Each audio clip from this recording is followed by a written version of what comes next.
नमस्ते। फैसला आप पर आप सबका एक बार फिर से स्वागत है। उम्मीद है आप सब अच्छे होंगे।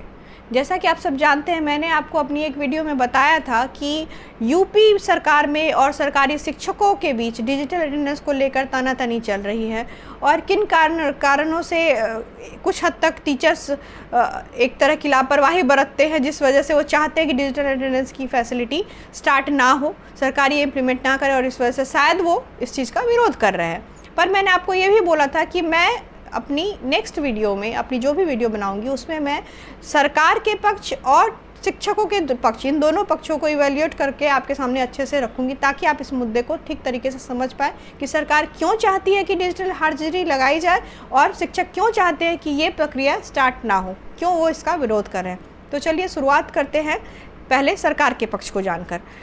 दरअसल सरकार डिजिटल अटेंडेंस का जो कॉन्सेप्ट है वो लेकर आई है वो इस वजह से क्योंकि सरकार ने एक जांच की है जिसके थ्रू ये पता चला है कि पहले यूपी में बहुत बड़े पैमाने पर फर्जी टीचर पढ़ा रहे थे। और ऐसा मैं जानती हूँ कि सिर्फ यूपी में ही नहीं हो रहा है, कई प्रदेशों में हो रहा है ये, क्योंकि मेरे कुछ जानने वाले हैं जो कि सरकारी शिक्षक हैं और वो दिल्ली में रह के पढ़ाई करते हैं या दिल्ली में रह के दूसरी जॉब कर रहे हैं। ये मैं आपको करीब 5-6 साल पहले की बात बता रही हूँ, तब मैंने देखा है ये चीज़ करते हुए उनको, तो मुझे पता है कि ऐसी चीज़ें होती हैं। तो इस चीज़ को तो मैं एग्री करती हूँ।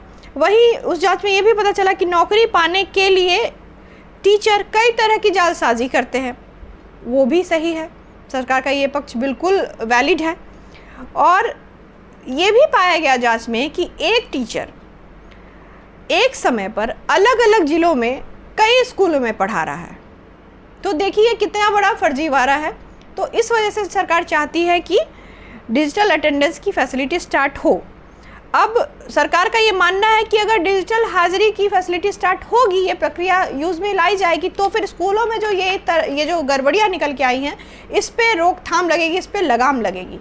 अब सरकार ने ये कहा है कि डिजिटल हाजिरी की वजह से इस तरह की जो जालसाजी है इस पे लगाम लगेगी और भी इसके कई फ़ायदे हैं, जैसे कि सभी टीचर्स को टाइम पर स्कूल आना जाना पड़ेगा। वो जो लेट लतीफ़ी करते हुए पहुंचते अपने हिसाब से शिक्षक महोदय, वो नहीं चलेगा। उनको अपनी जो ड्यूटी है वो ड्यूटी आवर अच्छे से निभानी होगी। जिस टाइम पे आना है उसी टाइम में आना होगा, उसी टाइम पे आपको जाना होगा।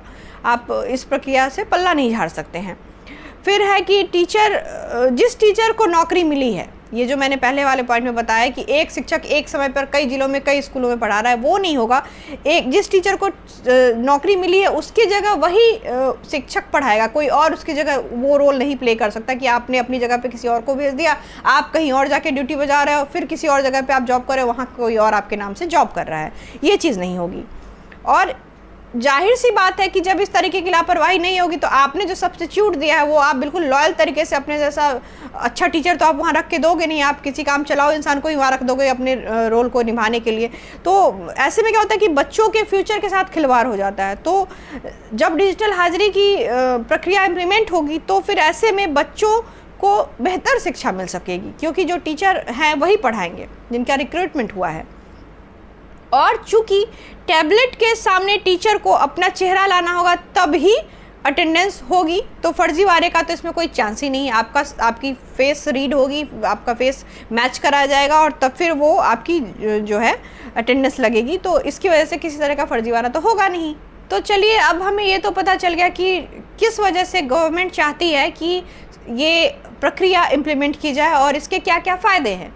पर वहीं अब दूसरी जगह हमें ये जानना भी ज़रूरी है कि टीचर्स को इससे क्या दिक्कत है, टीचर्स क्यों चाहते हैं कि ये प्रक्रिया स्टार्ट ना हो, इसका विरोध क्यों कर रहे हैं, ये भी जानना ज़रूरी है। टीचर्स ने जो पॉइंट रखे वो ये हैं कि टीचर्स ने ये कहा है कि सरकार पहले ये आदेश बेसिक शिक्षा विभाग के अधिकारियों पर लागू करे, क्योंकि कई स्कूलों में जाने की सड़क नहीं है, आवागमन की जो फैसिलिटी है वो अच्छी नहीं है, सड़कें बहुत टूटी फूटी है, जाने में टाइम लग जाता है।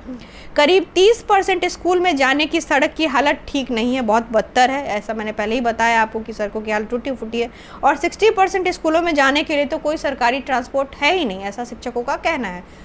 जो कि मैं बहुत हद तक इस पॉइंट से सहमत हूँ कि ये हालत है। दूर दराज के गांव में या बहुत जगह जाने में सड़कें बहुत टूटी फूटी होती है। टीचर को कई बार अपने ही वाहन खरीदने पड़ते हैं, अपने वाहन लेके जाना पड़ता है। मैंने बहुत लोगों को देखा है कि वो अपनी बाइक से ट्रेवल करते हैं, एक पर्टिकुलर प्लेस पर वहाँ जाते हैं, ड्यूटी करके आते हैं, क्योंकि वहाँ की कोई सरकारी ट्रांसपोर्टेशन नहीं रहती है। तो ये एक वैलिड पॉइंट मुझे लगा कि टीचर्स ने रखा है। अब टीचर्स का ये भी कहना है कि चूँकि जो यातायात के साधन हैं वो सरकारी नहीं है अवेलेबल और सड़कें टूटी फूटी, इस वजह से कई बार क्या होता है कि टीचर्स को स्कूल पहुंचने में देर हो जाती है। तो ऐसे में वो अटेंडेंस का टाइम अगर 5 मिनट भी वो डिले हो गया 5 से 10 मिनट, तो फिर उनकी वो अटेंडेंस नहीं लगेगी, तो उनकी वहाँ जाने की मेहनत भी बेकार हो जाएगी। तो ये उनका पॉइंट है। टीचर्स का ये भी कहना है कि उनकी छुट्टियां बहुत कम है। हालांकि मैं इस बात से अग्री नहीं करती, क्योंकि टीचर्स की जॉब एक ऐसी जॉब है जो कि सब पसंद करते हैं, क्योंकि इसमें ज़्यादा सरखफाई नहीं है। आप सुबह घर से निकलते हैं और शाम को आपको घर आ जाना होता है 4 से 5 बजे तक। बहुत ड्यूटी आवर कोई बहुत ज़्यादा लंबा नहीं होता है। तो ये मुझे लगता है कि ये कौन सा पॉइंट है मेरी समझ से बाहर है। हालाँकि उन्होंने बाकी अधिकारियों से तुलना की है तो वो छुट्टियाँ कम दिखाई देती हैं। वहीं सरकारी स्कूलों की व्यवस्था ठीक नहीं है। कई बार सफाई कर्मचारी नहीं होते हैं स्कूल में और टीचर को खुद ही सफाई करनी पड़ती है। तो इस बात से मैं टोटली एग्री नहीं कर सकती, क्योंकि मैंने जो खुद एक्सपीरियंस किया, मैंने जो देखा है, मैं वो आपसे शेयर करना चाहूँगी कि लास्ट ईयर जब मैं अपने घर गई थी तो मेरे घर के पास ही एक प्राथमिक विद्यालय है। तो वहाँ मैंने देखा कि टीचर्स खड़े थे और बच्चे झाड़ू लगा रहे थे। तो टीचर्स ने ये पॉइंट जो कहा है कि हम लोगों को खुद ही साफ़ सफाई करनी पड़ती है, ये पॉइंट चूँकि मेरे दिमाग में वो वाला सीन है तो मैं इस पॉइंट से कन्विंस नहीं हूँ। हो सकता है कि करते होंगे टीचर्स ऐसा, पर मैंने जो चीज़ नहीं देखी वो मैं नहीं कह सकती, और ये भी नहीं कह सकती कि हर जगह सफाई स्टूडेंट से ही करवाई जाती है। पर मैंने जो एक्सपीरियंस किया वो मैं आपसे शेयर कर रही हूँ। इसके आगे टीचर्स ने ये भी पॉइंट रखा कि कई जगहों पे दिन भर बिजली नहीं रहती है स्कूल में और उन्हें गर्मी में पढ़ाना पड़ता है, पंखे नहीं चल रहे होते हैं, वो गर्मी में इस तरीके से पढ़ाते रहते हैं। ये बात तो मैं मानती हूँ, क्योंकि सरकारी स्कूलों की व्यवस्था किस तरीके की है ये हम सबसे छुपा नहीं है। और जो हाईलाइटेड होता है, किसी की वीडियो वायरल होगी तो उसका कायाकल्प शायद हो जाए, बट सरकारी स्कूलों का कॉन्सेप्ट यही है। अगर सरकारी स्कूल इतने ही अच्छे होते तो जितने भी VIP हैं वो अपने बच्चे को सरकारी स्कूल में ही पढ़ने भेजते। अंतर तो है साफ, तो इस वजह से ये चीज़ दिक्कत तो होती है कि लाइट नहीं रहती है और गर्मी में बच्चों को पढ़ाना पड़ता है, बच्चे भी उसी गर्मी में पढ़ते रहते हैं। और अगला पॉइंट जो उन्होंने बोला कि नेटवर्क की कई जगह पर फैसिलिटी नहीं होती, नेटवर्क आता ही नहीं है। इस बात से भी मैं एग्री करती हूँ कि सही बात है कि कई जगहों पर नेटवर्क नहीं आता है। ऐसी हालत में टीचर्स का कहना है कि इन हालतों में जब नेटवर्क नहीं आएगा या नेटवर्क कट के आएगा, इन हालतों में हाजिरी कैसे लग सकती है डिजिटल। अब टीचर्स ने ये कहा कि नेटवर्क की जो दिक्कत होती है उसकी वजह से डिजिटल अटेंडेंस में ज़्यादा टाइम बर्बाद होगा, और उसके बाद सिर्फ इतना ही नहीं है, उसके बाद स्टूडेंट की भी अटेंडेंस डिजिटल तरीके से ही होनी है, तो उसमें भी बहुत ज़्यादा टाइम बर्बाद होगा। तो ऑब्वियस सी बात है, जब इतना ज़्यादा टाइम अगर नेटवर्क की दिक्कत की वजह से सिर्फ अटेंडेंस में ही चला जाएगा तो फिर बाकी काम कब किया जाएगा। पढ़ाई कब होगी, अटेंडेंस तो चलो लग गया, लेकिन पढ़ाई कब होगी, कोर्स कब कंप्लीट होगा, बाकी भी तो काम होते हैं, तो वो सब कब होगा। ये सही बात है बिल्कुल।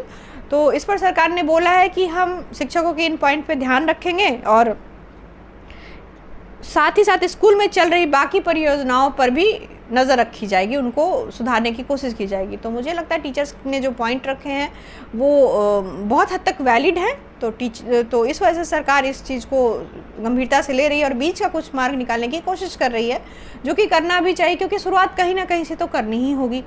तो जब डिजिटल अटेंडेंस की बात अभी उठी है तो उस पर तब ना ये मुद्दे उठ के सामने आए हैं। अगर ये बात उठती नहीं तो फिर ये सब मुद्दे उठ के सामने आते नहीं और फिर इनको सॉल्व करने के बारे में सरकार सोचती नहीं। तो ये जो भी हुआ है वो मुझे लगता है अच्छे के लिए ही हुआ है, क्योंकि अगर आपको इसको इम्प्लीमेंट करना है अच्छे तरीके से तो आपको ये सुचारू ढंग से चले, इसके लिए आपको स्टेप लेने ही पड़ेंगे।